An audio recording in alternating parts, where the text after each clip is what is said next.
আজ আমরা overall market এবং ভালো এন্ট্রি জোনে থাকা এমন কিছু ট্রেডিং স্টক নিয়ে আলোচনা করব।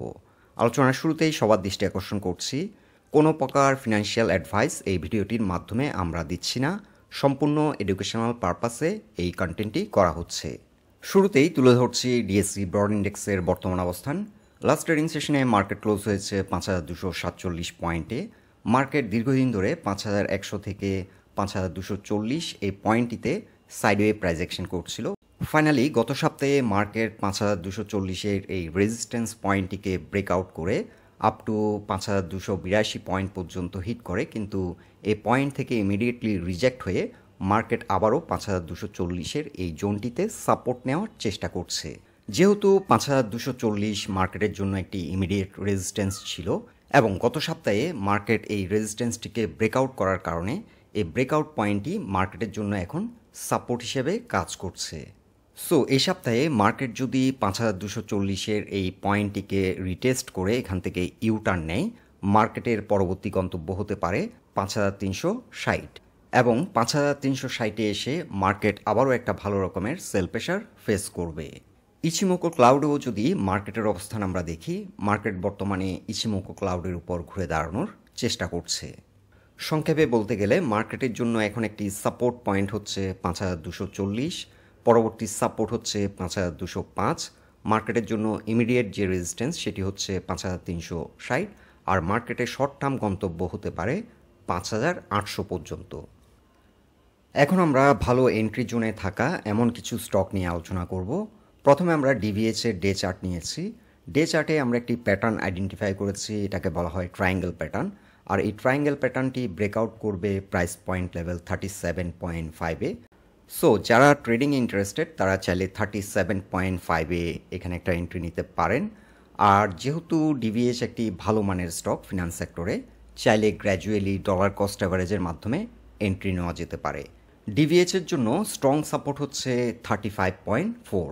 ডিভিএচের জন্য আমরা দুটো টার্গেট সেট করেছি, একটি হচ্ছে 41.5। যারা ডে টু ডে ট্রেড করছেন তারা চাইলে 41.5-এ প্রফিট বুক করে নিতে পারেন, আর যারা একটু লং টার্ম চিন্তাভাবনা করছেন তারা চাইলে 45.7-এ টার্গেট সেট করতে পারেন। সো ডিভিএচ হচ্ছে ফিনান্স সেক্টরের একটি ভালো মানের স্টক। এই স্টকটি চাইলে এখন আপাতত ওয়াচ লিস্টে রাখতে পারেন। যারা একটু দীর্ঘমেয়াদী চিন্তাভাবনা করছেন তারা চাইলে ডলার কস্ট অ্যাভারেজের মাধ্যমে গ্র্যাজুয়ালি অ্যাকুমুলেট করতে পারেন।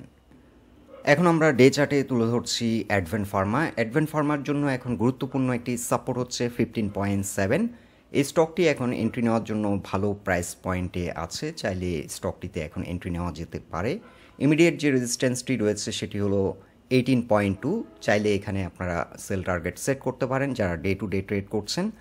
আর পরবর্তী যে টার্গেটটি হতে পারে সেটি হচ্ছে 22 থেকে 22.5। এটি হবে অ্যাডভেন্ট ফার্মার জন্য একটি শক্তিশালী রেজিস্ট্যান্স পয়েন্ট।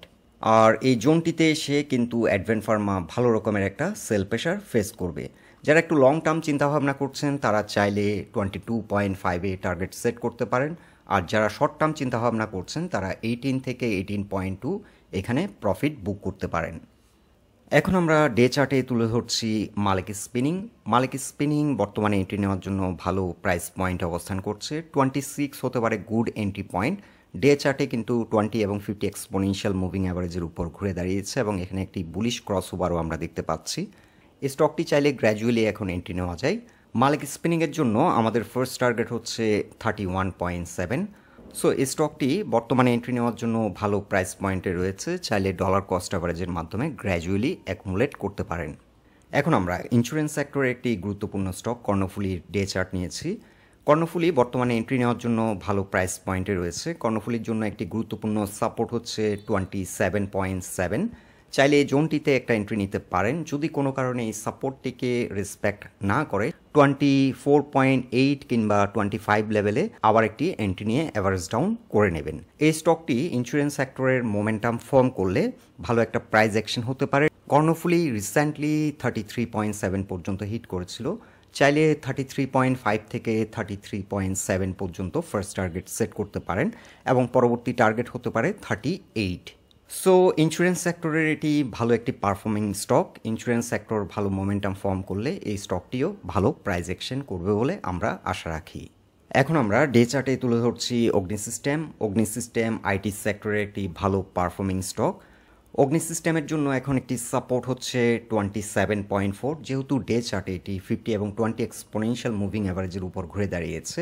ডে চার্টে 20 এক্সপোনেনশিয়াল মুভিং অ্যাভারেজের সাপোর্ট লাইনটি আছে 27.4 এবং 50 এক্সপোনেনশিয়াল মুভিং অ্যাভারেজের সাপোর্ট লাইনটি 27.1 অবস্থান করছে। এখন অগ্নি সিস্টেমে যদি আমরা গ্র্যাজুয়ালি ডলার কস্ট অ্যাভারেজের মাধ্যমে এন্ট্রি নিই, সেক্ষেত্রে আমাদের ফার্স্ট টার্গেট হতে পারে 32 থেকে 35। এই জোনটিতে ভালো রকমের একটা সেল প্রেশার রয়েছে।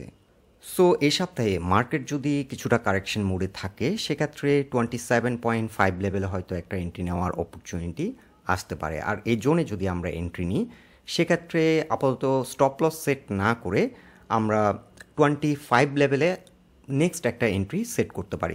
সো আমরা চাইলে দুটো ধাপে এন্ট্রি নিতে পারি, অথবা 27-এর নিচে নেমে গেলে স্টকটি স্লো হয়ে যেতে পারে, সেক্ষেত্রে চাইলে স্টপ লসও দিয়ে দিতে পারেন।